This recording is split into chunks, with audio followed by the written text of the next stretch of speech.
Welcome to the Outer Realm with Michelle DeRoche and Amelia Pisano. Airing live on the United Public Radio Network, 105.3 FM in New Orleans.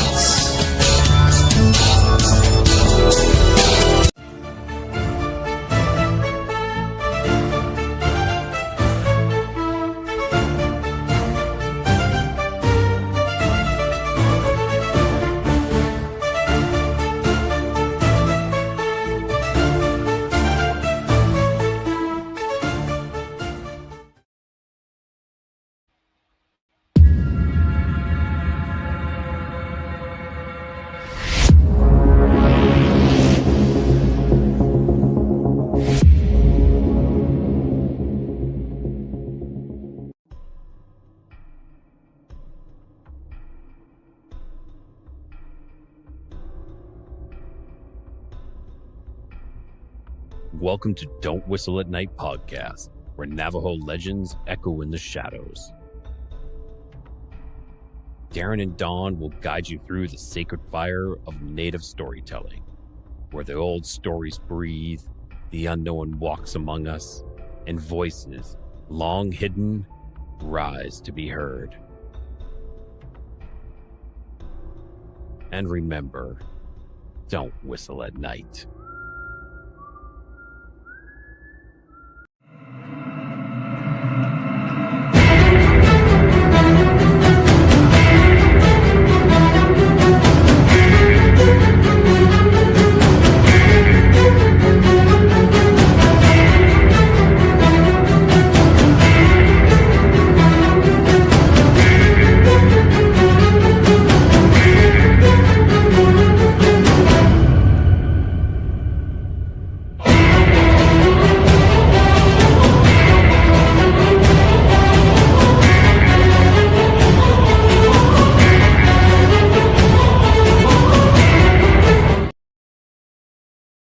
Hey, good evening, everybody, and welcome to Into the Night with me, your host, Sean Kelly. This is a Sunday night edition, and also don't forget, we have a Tuesday night show, 8:10, 9:10, and goes my screen going in and out. Joe Fox, good to see you, buddy. Cindy Mitch. Oh, Miss Spec Girl, good to see you, and of course, Kevin. Now, for people that are listening to Canada, and you happen to look at the show, I think I'm dressed up as Canadian tonight. With like my red shirt. I wonder, tell me, guys, ladies, gents from Canada, do I look like a Canadian? I don't know. You know, I was thinking that right before I started the show. I wonder if them boys. Hey, Michelle, good to see you. Do I look like a lumberjack from Colombia? I meant from Canada. I wonder. I'd like to have opinions on it. Again, I want to welcome you to the Sunday night edition of Into the Night with me, your host, Sean Kelly. I want to thank you, PRN Talk Radio, 105.3 New Mississippi, 107.7 New Orleans. And don't forget, right after my show, then comes Don't Whistle at Night with Mr. Dawn and Darren Yazzie. And their guests tonight are the She Squatchers. Now, I never heard of them before. Hey, Gary, good to see you. So Dawn and Darren Yazzie's Don't Whistle at Night, their guests tonight will be the She Squatchers. Okay? And Cruz, I hope I pronounced the name correctly, and Jenna Grover, they are the She Squatchers. So that could be seen like a very, very good, interesting show. You see a lot. You don't really see too many female squatcher people out there that do a lot of groups that who are squatchers, and there's a lot of women in it. So, I'd like to hear what they have to say tonight. But to get to the topic, Okay? Yesterday was Valentine's Day. Did everybody have a good time? I worked, and I was on my podcast, the podcast, the chat last night. So no, I didn't do nothing good. Well, I did something good. I was on, doing the chat and working. So since me working, since I'm still alive, which is good for now. Who knows? I don't know. Tomorrow, isn't a promise, and yesterday is the past. So all I have is today, right now, this hour, with my dear friends watching. Yeah, I know it's the internet, Gary. Sorry about that. My internet's really bad. I don't know what happened. Reason we're breaking up. I truly, truly apologize for that, and it's going to happen all through the night. So everybody, ask me, how was your Valentine's Day? Did you get candy, Vet? Hey, Heidi, good to see you. My dearest, bestest friend in the whole wide world. Good to see you. Thank you for popping in. So I just want to know, is the Valentine's Day aura still hanging around? Are people getting Valentine roses and Valentine candy and little notes or cards from Hallmark, which are not a sponsor of my show? Worldwide World. Yes, yes, ma'am. Yes, Heidi. Yes. And are they doing that? Or did it go down the pooper? Because it seems to me, okay, I want to go back. Now, I'm kind of old. About 20 years ago. Hey, Joni, good to see you, hon. And you know what? I know about 20. Hey, Eli, you know, I would like to know. I know 20, 25 years ago, when I was a youngster, that's funny, that people were really into giving gifts on Valentine's Day. They really were. And I remember, a while back, you miss making Valentine mailboxes. Joni, you are so correct. Valentine candy is 50% off. And Bet says she got her phone tonight, so came hang out with you. I'm glad you did, Miss Bet. But I remember 20, 25 years ago when I was when I started, working as a meat cutter. And I remember watching these youngsters, these young guys in their 20s, early 30s, and they'd be standing at the meat counter. This is true stories, man. And they would be standing there and they would be like all confused. You could see the confusion on their faces. Okay.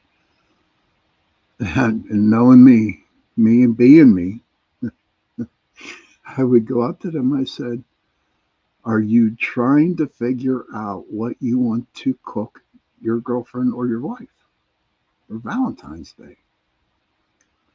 And they did it with humility. They said, yes, they were saying, I don't know what we're going to be doing. I don't know how to cook. I don't even know what to buy. So what I did was I pointed out the strip steaks, the boneless strip steaks, pointed it to them, and then I got them to get, the flowers, the candy. Hey, what's up, Stephen, Mr. Wojo? Good to see you. Long time, buddy. Kevin says, I recall passing out cards in elementary school to everyone in the class. Be mine, etc. Too funny, yes. Joe Fox said, let's see what Joe had to say. I still remember Valentine's Day in grade school. They were awesome days for some memories for a lifetime. Yes, I do too, man. It was great because, man, we'd go out and I had a big class. We had to get like 50 freaking Valentine's Day's cards. You know, And then you write your name out, and you pass them out in class, and you were hoping to get a nice Valentine from the girl that, but kind of like you liked, and maybe she was like you.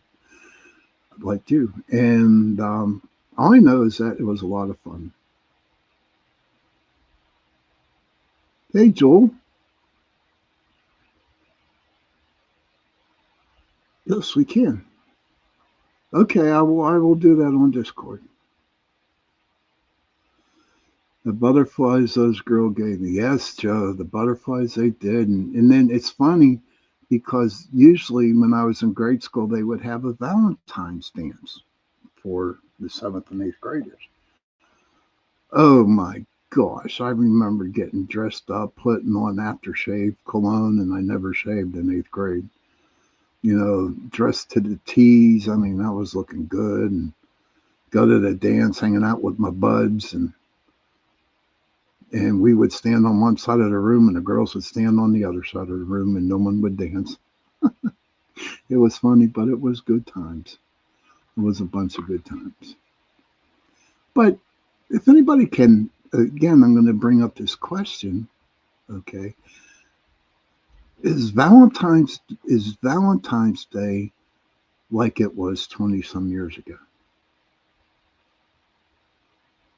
Heidi says, "Oh, I'm sorry, hon. I'm sorry that you're sad, but sending healing energy to you. In fact, everybody out there listening to the show, please, please, please send some healing energy to Miss Heidi. Send her some happy energy. I don't know if I was a dapper fellow, buddy. I don't, I don't know. You're welcome, Heidi. I don't think so, man. I was like, um, I don't know. Maybe I was. I don't know. But those were the good old days. So if anybody wants to come up with an answer for me, I would surely appreciate it. Is Valentine's Day still like it was 20 years ago? Hey, Mark Eddie, good to see you, buddy. Well, that's why I came up with the topic today. Um, how did Valentine's Day started? Does anybody out there right now in the chat room or anybody in the 160 different countries that listen to my show on Sunday and Tuesday nights? Does anyone have an idea how it started?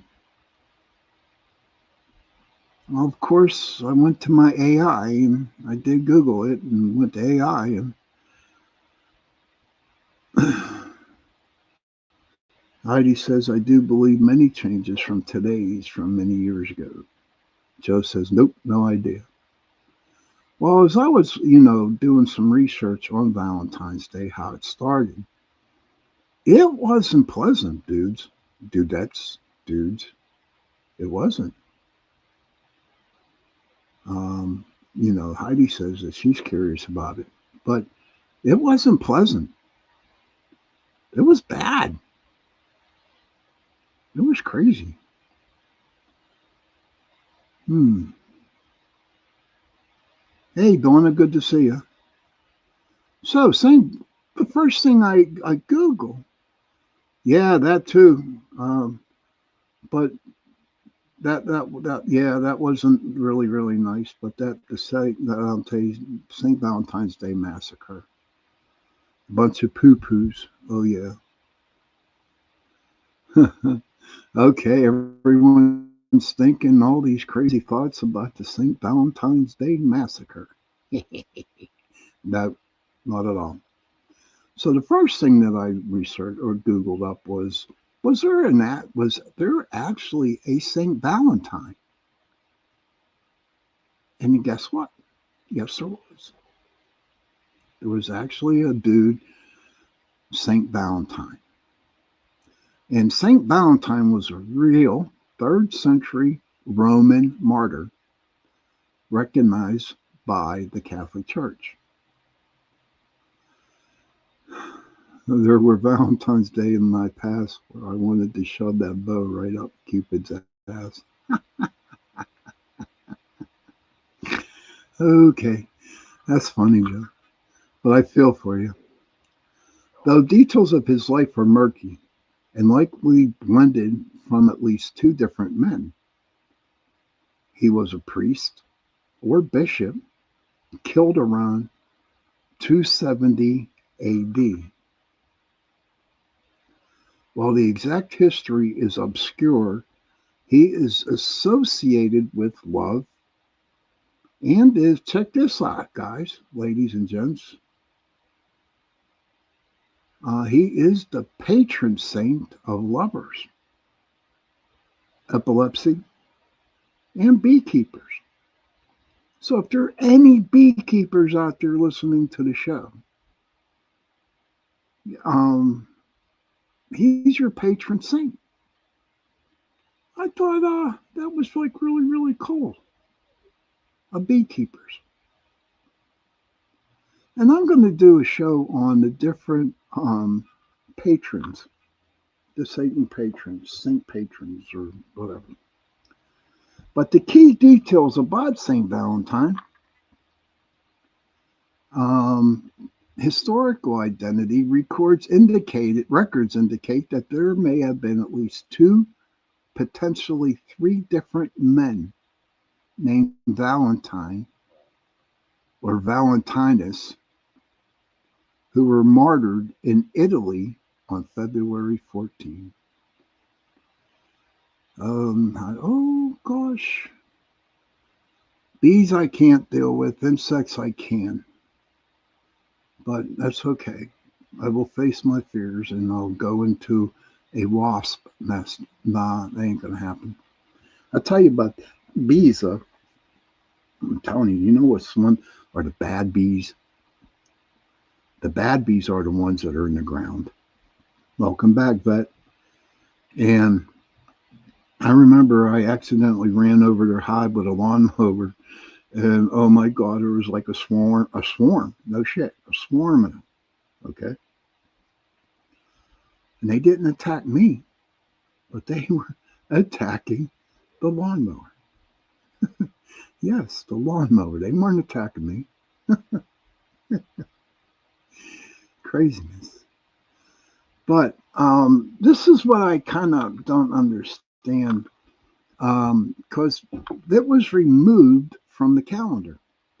The Roman Catholic Church removed him from the general Roman calendar in 1969 due to the lack of reliable, specific information, though he remains a recognized saint. Why in the hell would the church want to do that for? Because there was no history behind this Valentine, this priest or whoever he was. Oh, you're funny, Kev. Be mine. Oh my gosh. But no, that's kind of ridiculous. I think, I really don't want to get into religion on my show because it's not the right place or time to do it. Okay. Maybe one day I'll have a special where I don't get everybody into trouble and whoever wants to listen can listen to it. But I do have a problem with the Roman Catholic Church. I really do. And I'm not going to get into it. The legends, the most common legends suggest he was a priest who now this is like really, really cool. Okay. He defied, he was a priest who defied Emperor Claudius II by marrying couples in secret to spare men from war. Another story suggests he was imprisoned and signed a letter to his jailer's daughter from your Valentine. And I do believe he healed the jailer's daughter. She was blind, but he actually killed her. And I'm sure I'll read that again down the road here tonight. Um, so I thought that was like really, really cool. And the patronage, he is a patron saint of lovers, engaged couples, beekeepers, and those suffering from epilepsy. Now, here's my question, and maybe somebody out there could answer it for me.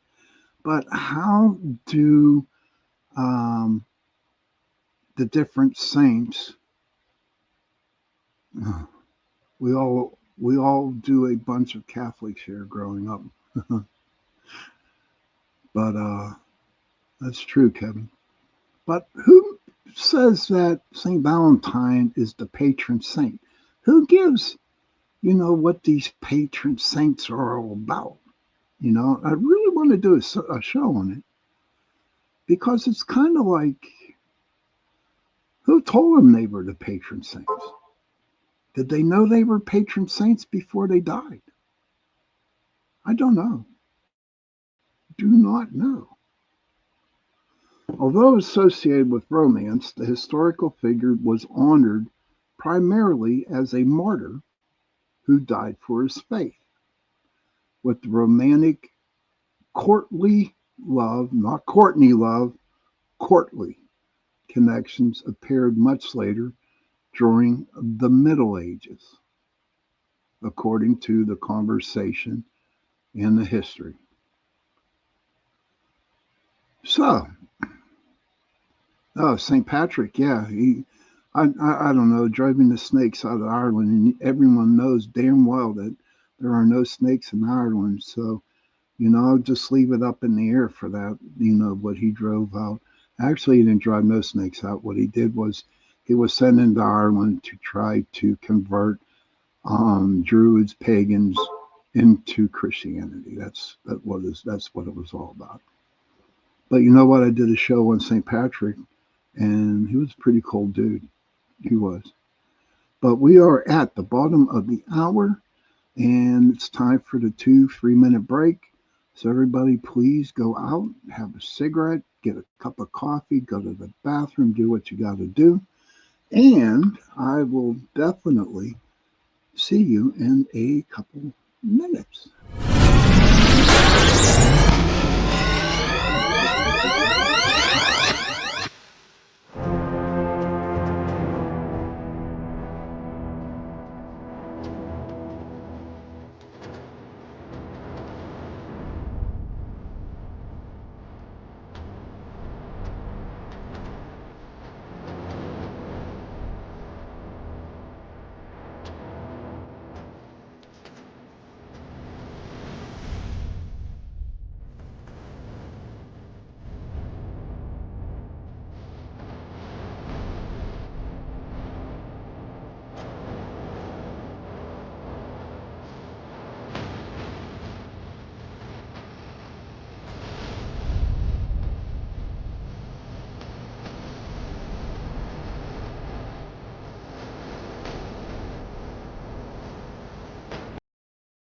The night has come, it's cold and losing my control.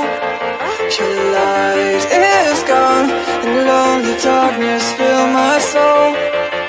I wish that you could save me from my isolation. It's way too complicated. Let's stop this conversation. Let's stop this conversation. We got no relation.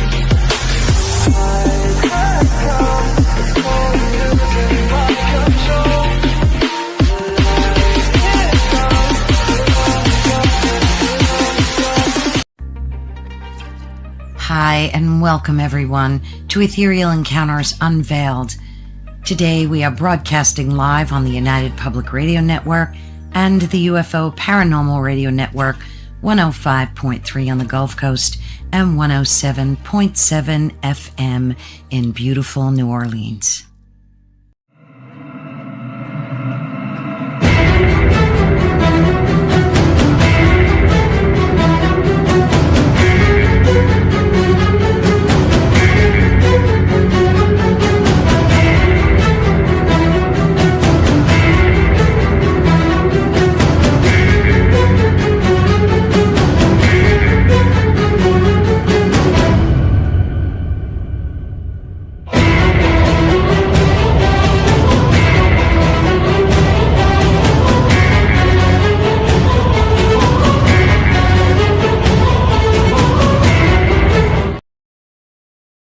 Hey, welcome back, everybody, and to the second part of Into the Night with me, your host, Sean Kelly.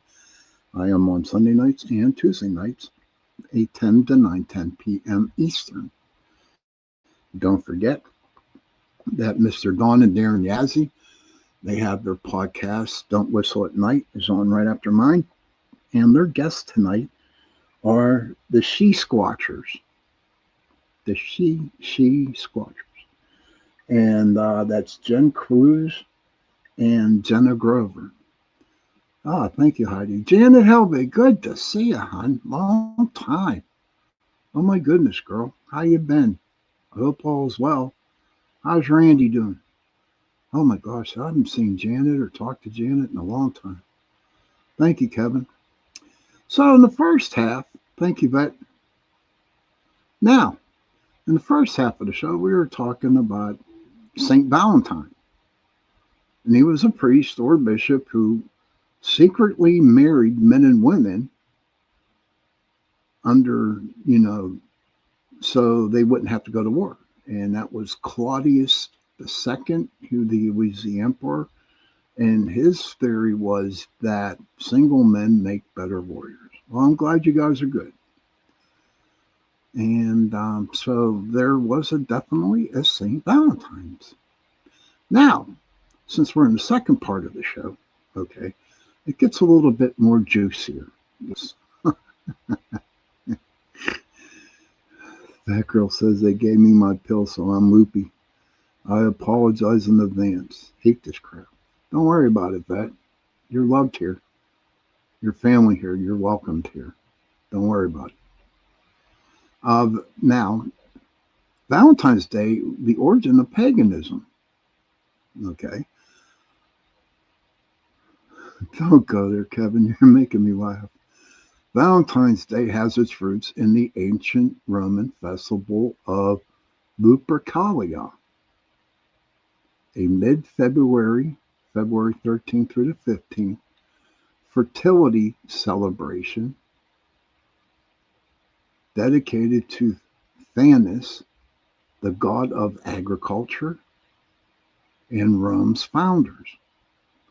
It involved animal sacrifices, with priests whipping women with hides to ensure fertility. Hey, my brother Don. There he is, Mr. Don Yazzie, my bro. His show comes on next. Don't whistle at night. But listen to this. And remember I told you it gets creepier. It wasn't too pleasant. It involved animal sacrifices with priests whipping women with hides to ensure fertility.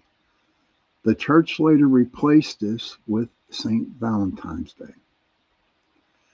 The key aspects of pagan origin, Lupercalia, this Roman festival focused on purification and fertility to welcome spring. How in the hell can a priest go whipping a woman just to get fertile? That's insane. Maybe in today's it's BDSM. I don't know. But that's sick. That's sick.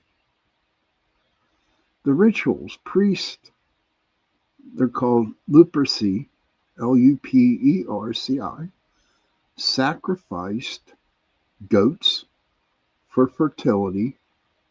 This is sick. And dogs for purification.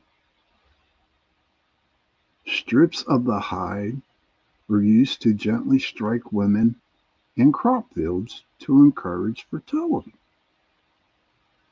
Dawn says Kokopelli was a fertility deity as well, aka water sprinkler. Thank you. That girl, you're sick. That girl's sick. Whip 'em good. Ain't that a song? Yes, it is a song, and it was sung by Devo. But oh my God, to go around and beating women for fertility back in them days. Oh my God, that's sick. It's sad. I don't know. Jeez. No, Kevin and V are really, really hard, trying real hard to make me laugh. So it's real hard for me to concentrate. And when it's hard for me to concentrate, that's why I got my AI here. This AI is helping me out a little bit. But that's but being whipped, women being whipped to get fertile. That's crazy. I never heard that until I started looking this up. Matchmaking, a lottery system often paired young men and women for the duration of the festival, which is February 13th through February 15th. And sometimes leading to marriage. Dawn says, that's why I want to be a priest. Be careful, Dawn. Cocapelli might just come after your ass. Yeah, he make you drinking that pumpkin spice.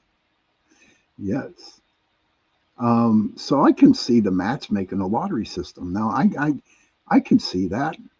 I can see, you know, lining men, boys and girls, or men and women, lining them up, and if you get a lottery number and you get picked, and it's like, oh, see, there's a lot of laughter, but I could see that happening. Okay. That girl says, hey, listen up, Sean. I need to make you laugh to apologize for missing all your shows. I don't. It's okay. I'm just glad. I haven't laughed in a long time. It's been a rough month. Um, but but why don't we do that today? Not the whipping of women to get fertile, but to have like a matchmaking, a lottery system to hook up with a woman. Get 30 people, get 15 guys, 15 girls, and do the lottery system. I won't read that comment, buddy. and and see how that goes. Because dating in today's age is so damn hard, from what I understand. You know, I don't know. It's like at my age right now, I'm happy and content where I'm at. Really, really am. So a lot of, oh, come on, Kevin. A lot of orgy. Nah. I'm just saying, have a lottery system, and match up with a girl and spend 2 days with them, see where it goes from there. I think that would be like really, really cool. It really would be. And transformation. In the late 5th century, Pope Gelasius, Gelasius, replaced Lupercalia with St. Valentine's Day, shifting the focus from pagan rituals to a Christian feast. But since they did that, right, 1969, the Catholic Church took it off the calendar, but everybody still celebrates St. Valentine's Day. And it's just like craziness. But I'm glad I wasn't living back when, Valentine's Day was a pagan issue where they would whip women for fertility. That's just not right.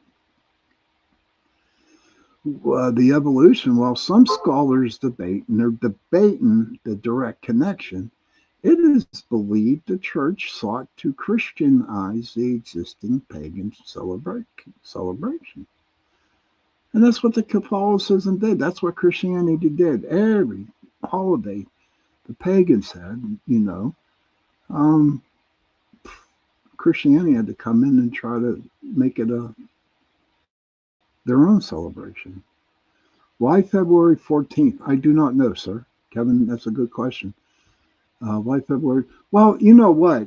If they say that it was back between February 13th through the 15th, maybe they took the 14th right down the middle. You know what I mean? That's the only thing I could come up with. That's the only conclusion I could actually come up with there, buddy. But that's a good question. Modern Valentine's Day is known for romantic love. Its origins were deeply tied to agriculture and reproductive rituals in ancient Rome tradition. Oh, you want me to ask AI? I will do that. I will ask AI right now. Why is Valentine's Day on February 14th? The holiday, as we know, is probably started in the mid 17th century, England, as a way to celebrate spring. All right, hush up, hush up, hush up. Oh man, why don't you just be quiet? So the holiday, as we know, probably started in the mid 17th century, England, as a way to celebrate spring, the outlet added. However, some also believe the holiday dates back further and it is rooted in a Catholic feast day from 496 AD, held in February to honor the execution of St. Valentine, the patron saint of lovers. You're welcome, Kevin. Not a problem. Oh yeah, I forgot to tell you guys that they actually they decapitated the Saint Valentine. You know, and that's what made him a martyr, I do believe. And so there you go, my friend. Oh, you're welcome. But I don't know why did they put Christmas December 25th when we know the birth of Jesus was probably back in April. Michelle said I did a speed dating thing at a coffee shop. Turns out I did not connect with anyone. My energy was on point. I wasn't feeling it. And there you go. And I have noticed this with a lot of empaths, a lot of energy workers. Okay. Um, that our energy, it was fun, would I do it again? No. But our energies are really leveled up. Okay. And either A, the person is scared of us, or B, okay, they don't know how to deal with our energies. But in the reverse that, anybody, and when I speak this, I do not speak this from egotistical bullshit. I just speak the truth. Okay, seriously. Um, but we also cannot be on. If we cannot be on the same wavelength, you know, than others, then it will never work out. It will never work out. Now I've seen people out there who are really high spiritually motivated or who are really in tune. But you know what the sad thing about it is? That they have egos. They have egos. Well, look at me. I can go around and I can read your mind. I know what you're thinking, blah, blah, blah. I can go kick spirits' butt, blah, blah, blah, the whole 9 yards. And they have egos when they show off their energies. And what was taught to me a very, very long time ago was you can't have an ego in this business. You can't. Because once you get that ego and you're like thinking and telling everybody that you're the best, either God or spirit is going to make you pay for that. He's going to make you pay. No one's above anybody else when it comes to spiritual work. Now, we are on different levels. and I am on a high level, and so are a lot of people I know on a high level. But the good ones don't go and broadcast it.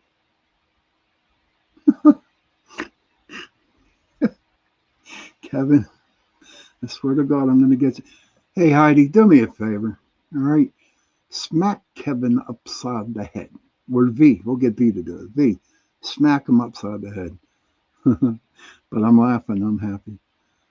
Heidi says, I believe as empath, I attracted toxicity to help me understand my soul and its journey. I like that. I like what you just said there. And I'm sure we all did that. Um, we do attract it. We attract a lot of negativity. We also toxicity. It's like babies love us. People want to tell us their life stories, you know. And for a long time, I listened. He's making me laugh, but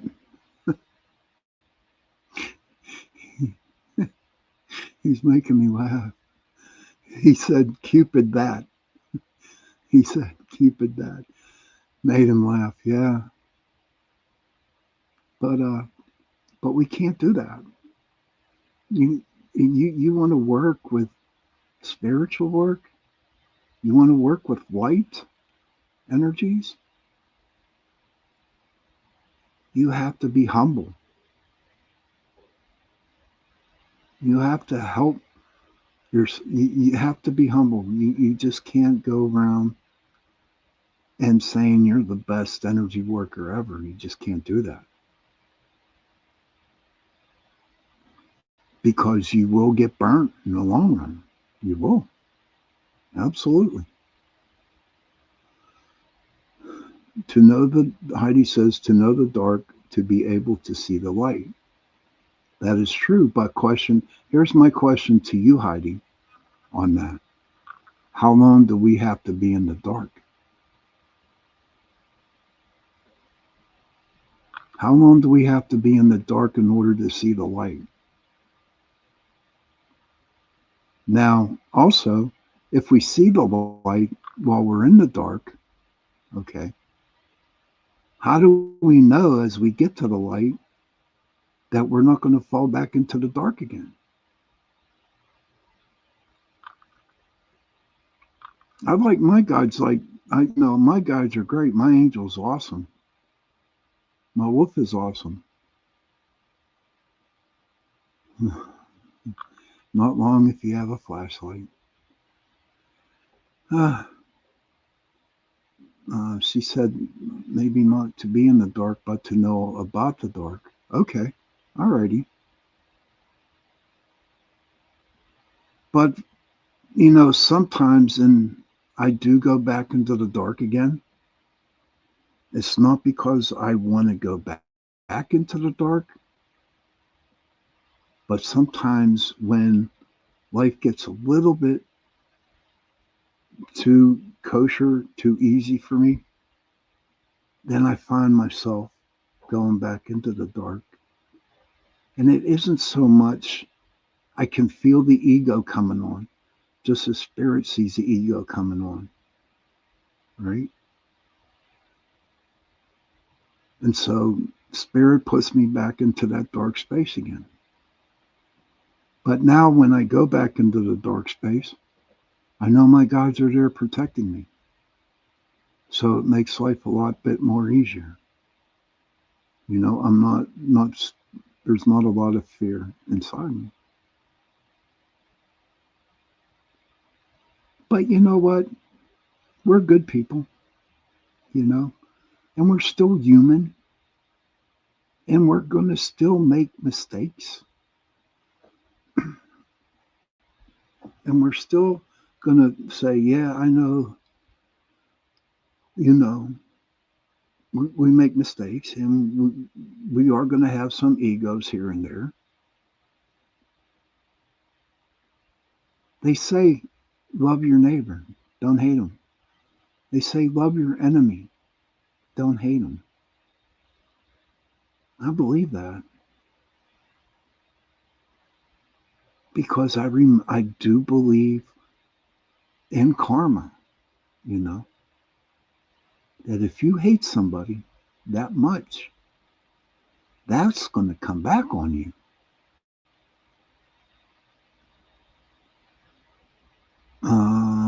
Okay, Kevin says tap into it, but don't stay there. Invite guides. Light agree, Sean. Feel it, process it, let it go. Exactly, Heidi. I like Heidi's comment there. Feel it, process it, let it go. Joni says, welcome the stranger. Yes. I know you had to. I'm not. That's okay, Kev. It's all good. It's all good. But my last thing on St. Valentine's Day, I hope everyone had a good one. And there's always next year. And see what happens then. That is true, Heidi. Easier said sometimes than done. And I hope everybody got flowers and I hope everybody got cards. And I hope everybody had a good time. Joe Fox, are you still in the room? Because it's time to pull the card tonight. So everybody, you know, the last 3 weeks, 3 or 4 shows I've been pulling one card. Okay, pulling one card for everybody. And I think tonight what I'm going to do is I'm going to pull 3 cards. How's that? I'm going to pull. No, you know what? No. Cards and candy. No, I'm just going to keep it like it is. I'm going to draw one card, and then we're going to go from there. Damn, Kevin, you are on a roll tonight, buddy. I tapped into the energy. Okay, bud. Kevin says, I tapped into the energy like I did with Friday the 13th, is all I did. No, just one card tonight, Kev. Just one night card again. But here, Joe's here, so what's going to happen? I'm going to draw a card. And Joe, my dear friend, is going to post up the meaning, the spiritual meaning behind the card, and I will read it to you. Okay. And hopefully the card that I pulled tonight, hey, Deborah Lynn, good to see you. And the card I pulled for you tonight will help you on your journey starting this week. See how far it takes you. Don't forget, I'm going to also pull one on Tuesday. So you're going to have 2 animals from the animal medicine deck. That's going to, hopefully it helps you through the week. Not all cards are for everybody, but have an open mind about it. Okay, so I got done shoveling. Okay, see everybody shoveling. I'm cutting it once, cutting it twice, cutting it 3 times. And today's card is, ready, Joe? Guess what, guys? We got the porcupine again. That was pulled on the last show. The porcupine. Now, there's a reason why the porcupine was picked back then. Kevin says it sure does help when we can tap into the animal power. Yes. Yeah, but check that out. I just pulled the porcupine. And I shuffled them good and I cut them prickly. But so what you do, okay, is, when Joe puts up, the thing, I will read it to you, okay. If it doesn't come up, if Joe's having, okay, here it is. Joe Fox says, he wrote, the porcupine as a spiritual animal symbolizes protection, innocence, and the importance of being true to oneself. It encourages you to let go of guilt and criticism from others reminding you to embrace joy and set healthy boundaries. Yeah, we did pull it neck last week, Joe. That's why I guess nobody really paid attention to it. I love that too, Heidi. But let me read it again for people. The porcupine as a spirit animal symbolizes protection, innocence, and the importance of being true to oneself. It encourages you to let go of guilt and criticism from others, reminding you to embrace joy and set healthy boundaries in your life. In the short term, love yourself. Don't care what other people think. And while you're loving yourself, protect yourself. Uh, Thank you. Thank you, Kevin. Thank you, Heidi. But it is at the witching hour, and it's pretty close to the time where Dawn and Darren and Yazzie are going to have the she squatchers on, and go to hell, Kevin.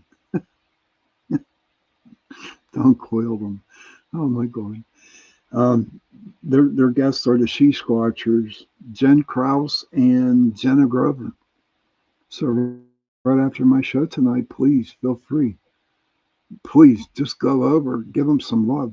And when you go into the rooms, just tell them Sean sent you. Children, if you can, please go to your parents, give them a hug, and tell them that you love them. And parents, please go to your children, give them a hug, and tell them that you love them. And if you have no parents, if you have no children, find somebody, give them a hug, and tell them that you love them. Because those three words, I love you, go a long way. And on that note, good night, everybody. Thank you for stopping by, and we will see you Tuesday night.